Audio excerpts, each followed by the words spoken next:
ദൈവം നമ്മെ ഈ സാധാരണ സ്നേഹത്തിൽ നിന്ന് ആഴമേറിയ സ്നേഹത്തിലേക്ക് വിളിക്കുകയാണ്. ആഴമേറിയ സ്നേഹത്തിലേക്ക് വിളിക്കുമ്പോൾ, ഇപ്പോൾ എൻ്റെ മരുമകൾ ഇവിടെയുണ്ട്. ഫിലയോ സ്നേഹമാണെങ്കിൽ എനിക്കിഷ്ടമുള്ളത് അവൾ ചെയ്താൽ എനിക്ക് അവളോട് സ്നേഹം ഉണ്ടാവും. എനിക്കിഷ്ടമില്ലാത്ത ചെയ്താൽ വെറുപ്പ് തോന്നും. എന്നാൽ അഗാപ്പേ സ്നേഹമായാൽ, ആഴമേറിയ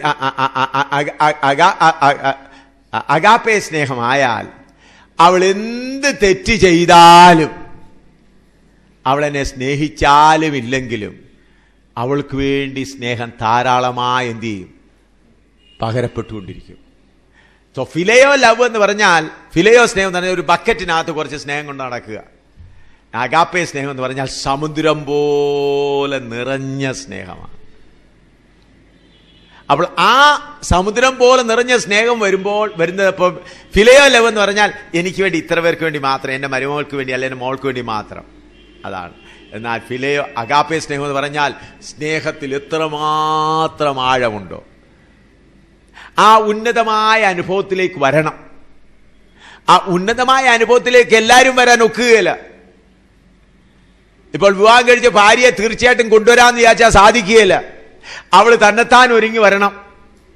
മക്കളെ കൊണ്ടുവരാമെന്ന് വിചാരിച്ചാൽ ഒക്കുകയില്ല. അവർക്ക് വേണ്ടതെല്ലാം നമ്മൾ ക്രമീകരിക്കണം. അവർ തന്നെത്താൻ എന്ത് ചെയ്യണം? ഒരുങ്ങി വരണം. ഇല്ല, ഞാൻ എൻ്റെ ഭാര്യയെ കൊണ്ടുപോയേ ഒക്കുള്ളൂ, എൻ്റെ മക്കളെ കൊണ്ടുപോയേ ഒക്കുള്ളൂ. നടക്കുകയില്ല സഹോദര. നിന്നെ കൊണ്ട് ചെയ്യാവുന്നതെല്ലാം നീ ചെയ്യുക. ബാക്കി അവർ ഓരോരുത്തർ തന്നെത്താൻ എന്ത് ചെയ്യണം? ഒരുങ്ങണം. നിങ്ങൾ കർത്താവിൻ്റെ സിംഹാസനം നിൽക്കുമ്പോൾ, കർത്താവ് എൻ്റെ മകൾക്ക് വേണ്ടി ഞാൻ ചെയ്യേണ്ടതെല്ലാം ചെയ്തു, എൻ്റെ ഭാര്യയ്ക്ക് വേണ്ടി ചെയ്യേണ്ടതെല്ലാം ചെയ്തു, എൻ്റെ മകന് വേണ്ടി ചെയ്യേണ്ടതെല്ലാം ചെയ്തു എന്നുള്ളതായ മനസാക്ഷി നമുക്കുണ്ടായിരിക്കണം. എന്നാൽ നിങ്ങൾ അതെല്ലാം ചെയ്തതുകൊണ്ട് അവരെല്ലാം തീർച്ചയായിട്ടും കൊണ്ടുവരാൻ ഒക്കുമെന്നുള്ളത് തീർച്ച പറയാൻ കഴിയില്ല. ഓരോരുത്തർ തങ്ങളെ തന്നെ എന്ത് ചെയ്യണം? തീരുമാനിക്കണം. നിത്യതയിൽ ചെന്നിട്ട് എൻ്റെ ഭാര്യ എന്ത് ചെയ്യുന്ന ആരും അന്വേഷിച്ചു പോകയില്ല. നിത്യതയിൽ ചെന്നിട്ട് എൻ്റെ മകൾ എന്ത് ചെയ്യുന്ന ആരും അന്വേഷിച്ചു പോകില്ല. കാരണം അവിടുത്തെ സ്നേഹം ഇതിനേക്കാൾ എന്താണ്? എത്രയോ കോടി ആഴമേറിയതാണ്. എത്രയോ കോടി ആഴമേറിയതാണ്. അതുകൊണ്ടാണ് ആദിമകാലത്തെ വിശുദ്ധന്മാർ അല്പമായിട്ട് ഇത് അനുഭവിക്കാൻ തുടങ്ങിയത് കൊണ്ടാണ് അവരുടെ വസ്തുക്കളെല്ലാം വിറ്റ് എന്ത് ചെയ്തു? മറ്റുള്ളവർക്ക് വീതിച്ചു കൊടുത്തു. എൻ്റെ കുഞ്ഞുങ്ങൾക്ക് വേണമെന്ന് നോക്കിയിരുന്നില്ല. വിശുദ്ധന്മാർ കഴിക്കട്ടെ, വിശുദ്ധന്മാർ കഴിയും. വസ്തുക്കളെല്ലാം വിറ്റിട്ട് കൊണ്ടുകൊടുത്തു. കാരണം ആരെക്കുറിച്ചാണ് ചിന്തിച്ചത്? മറ്റുള്ളവരെ കുറിച്ച് ചിന്തിക്കാനിടയായി. അതാണ് യഥാർത്ഥ സ്നേഹം. ആ അനുഭവത്തിലേക്കാണ് ദൈവമക്കൾ മടങ്ങി വരേണ്ടത്. അപ്പൊ ആ അനുഭവത്തിലേക്ക് വരാതിരിക്കുമ്പോൾ ദൈവം എന്ത് ചെയ്യും? നിങ്ങൾ സമർപ്പിച്ച്, കർത്താവേ എന്നെ നിന്നെ പോലെ ആക്കണമേ എന്നുള്ള സമർപ്പണം കേട്ടു. എന്നാൽ കുടുംബത്തെ ഇങ്ങനെ മുറുകെ പിടിച്ചുകൊണ്ടിരിക്കുകയാണെങ്കിൽ കർത്താവ് എന്ത് ചെയ്യും? കുടുംബത്തിൽ നിന്ന് ചിലപ്പോൾ നിങ്ങളെ പുറത്താക്കിയെന്ന് വന്നേക്കാം. ചിലപ്പോൾ നിങ്ങളുടെ വസ്തുവകളെല്ലാം പിടിച്ചെത്തുമെന്ന് വന്നേക്കാം. എന്തിനാ ദൈവം ആ കൂടിനെ ഇളക്കുന്നത്? നമ്മളെ എന്ത് ചെയ്യാനാ? അന്നേരം കർത്താവെ ഞാൻ ഉപവാസം ഇരിക്കുക, ഞാൻ പറഞ്ഞാൽ വെറുതെ സമയം ചെലവഴിക്കല്ലാതെ യാതൊരു പരിപാടിയില്ല. ഞാൻ ഉപവാസം ഇരുന്ന് ശരിയല്ല. കർത്താവിൽ കൂടിനെ ഇളക്കുമ്പോൾ കർത്താവെ സ്തോത്രം, സ്തോത്രം, നീ ഇതിൽ കൂടെ എന്താണ് എന്നെ പഠിപ്പിക്കുന്നത് കർത്താവെ. അപ്പൊ നമ്മുടെ ഹൃദയത്തിൽ അറ്റാച്ച്മെന്റ് ഉണ്ട്. അതിനെ എന്ത് ചെയ്യണം? വചനമാകുന്ന വാളുകൊണ്ട് വെട്ടി മുറിക്കണം. ആര് ചെയ്യണം? അത് നമ്മൾ ചെയ്യണം. നമ്മൾ വെട്ടി മുറിച്ചില്ലെങ്കിൽ, ചില കർത്താവിന്റെ ദാസന്മാർ വെട്ടി മുറിച്ചില്ലെങ്കിൽ മരണം വന്ന് കർത്താവ് എന്ത് ചെയ്യും? മാറ്റും. പിന്നെ തനിയേ കിടന്ന് ഞരങ്ങി ഒരുങ്ങേണ്ടി വരും. തന്നെത്താനെ മറിച്ചാൽ എന്താവും? കഷ്ടപ്പാട് കൂടാതെ കാര്യം നടക്കും. അല്ല, എന്താ ഞാൻ എൻ്റെ കർത്താവേ, നീ എത്ര പറഞ്ഞാലും ഞാൻ എൻ്റെ ഭാര്യയും മക്കളെ വിട്ടേച്ച് ഒരു കാര്യവും ചെയ്യല കർത്താവ്, അവരെയും കൊണ്ടേ ഞാൻ പോവുള്ളൂ. എന്നാൽ കർത്താവ് എന്ത് ചെയ്യും? അങ്ങനെ തിരഞ്ഞെടുക്കപ്പെട്ടവർ അങ്ങനെ ഉണ്ടാകും. അങ്ങനെയാണ് അനേകർക്കും ഈ കഷ്ടങ്ങൾ ഉണ്ടാകുന്നത്. ഞാൻ ഈ പറയുന്നതാണ് ദൈവവചനം. ഈ അനുഭവത്തിലേക്ക്, ഈ ഉയർന്ന അനുഭവത്തിലേക്ക് വന്നില്ല എങ്കിൽ പുതിയ യെരൂശലേമിൽ കടക്കയില്ല.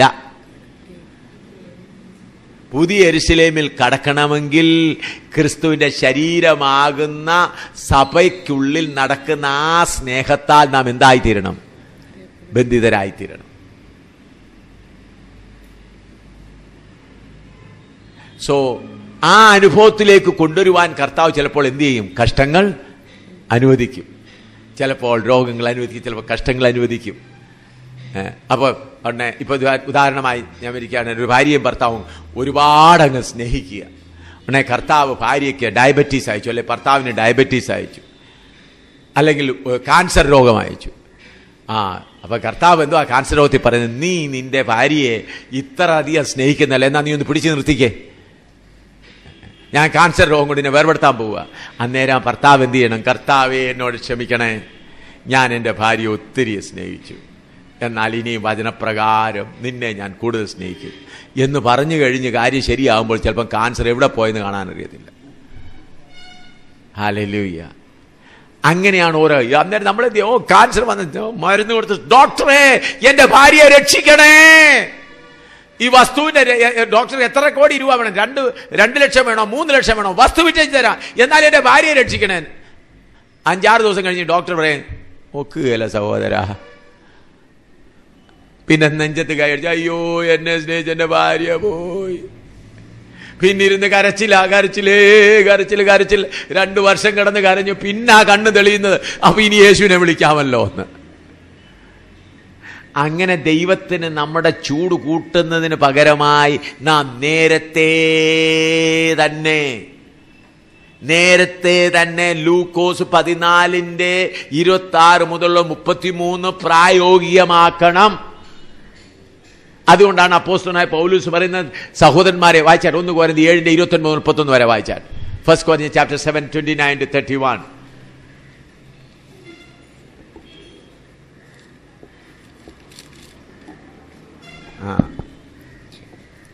എന്നാൽ സഹോദരന്മാരെ, ഇതൊന്നും ഞാൻ പറയുന്നു, കാലം ചുരുങ്ങിയിരിക്കുന്നു. ഇനി ഭാര്യമാരുള്ളവർ ഇല്ലാത്തവരെ പോലെയും, കരയുന്നവർ കരയാത്തവരെ പോലെയും, സന്തോഷിക്കുന്നവർ സന്തോഷിക്കാത്തവരെ പോലെയും, വിലയ്ക്ക് വാങ്ങുന്നവർ കൈവശമാക്കാത്തവരെ പോലെയും, ലോകത്തെ അനുഭവിക്കുന്നവർ അതിനെ അനുഭവിക്കാത്തവരെ പോലെയും ആയിരിക്കണം. ഈ ലോകത്തിന്റെ രൂപം ഒഴിഞ്ഞു പോകുന്നുവല്ലോ. ഇങ്ങോട്ട് ശ്രദ്ധിക്കണേ, ഞാനൊരു കാര്യം പറയുന്നത് ശ്രദ്ധിക്കണേ. ഇത് യഹോവയായ ദൈവം, ഇത് എ.എം. ശാമുവേലാണിത്.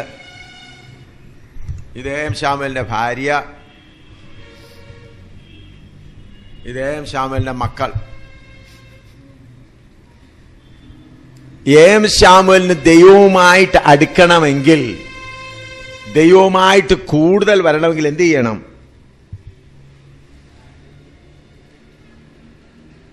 ഈ 2 പേരെ ഒന്ന് എന്ത് ചെയ്യണം? ഒന്ന് ദൂരെ ആക്കണം. ഒന്ന് ദൂരെ ആക്കി കഴിയുമ്പോഴാണ് ദൈവം എന്ത് ചെയ്യുന്നത്? അടുത്തു വരുന്നത്.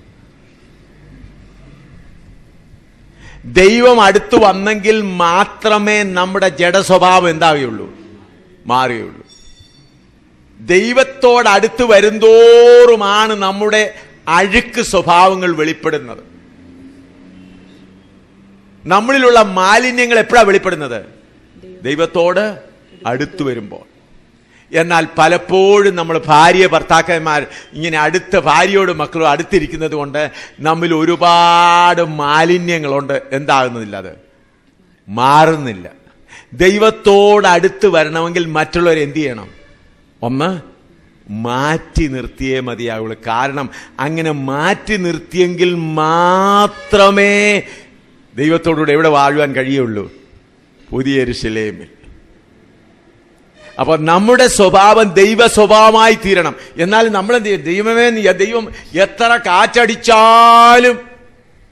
കാറ്റടിച്ചാലും ഉപവാസത്തോടെ കാത്തിരിക്കാൻ, നൈ കർത്താവേ, ഞാനും എൻ്റെ ഭാര്യയോ കുടുംബമോ ഞങ്ങൾ എന്ത് ചെയ്യും? യഹോവയെ സേവിക്കും. വാക്യത്തെ പിടിച്ചുകൊണ്ട് എവിടെ കിടക്കുക? ഇവിടെ പറ്റി പിടിച്ച് കിടക്കുക. കർത്താവ് 1-2 പ്രാവശ്യം അവസരം തന്നു കഴിഞ്ഞിട്ട് കർത്താവ് പറയും, no, he is not fit for the kingdom.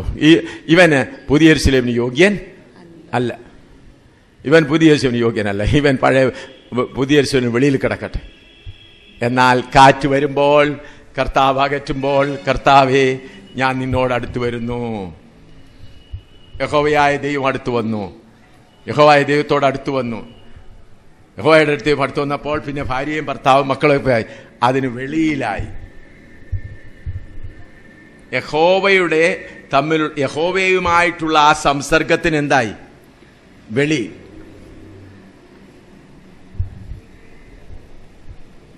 അതിന് വെളിയിലായി. അപ്പോൾ അവരും ഇത് കണ്ടിട്ട് എന്ത് ചെയ്യും? ഭാര്യയും ഭർത്താവും മക്കളും കണ്ടിട്ട് എന്ത് ചെയ്യും?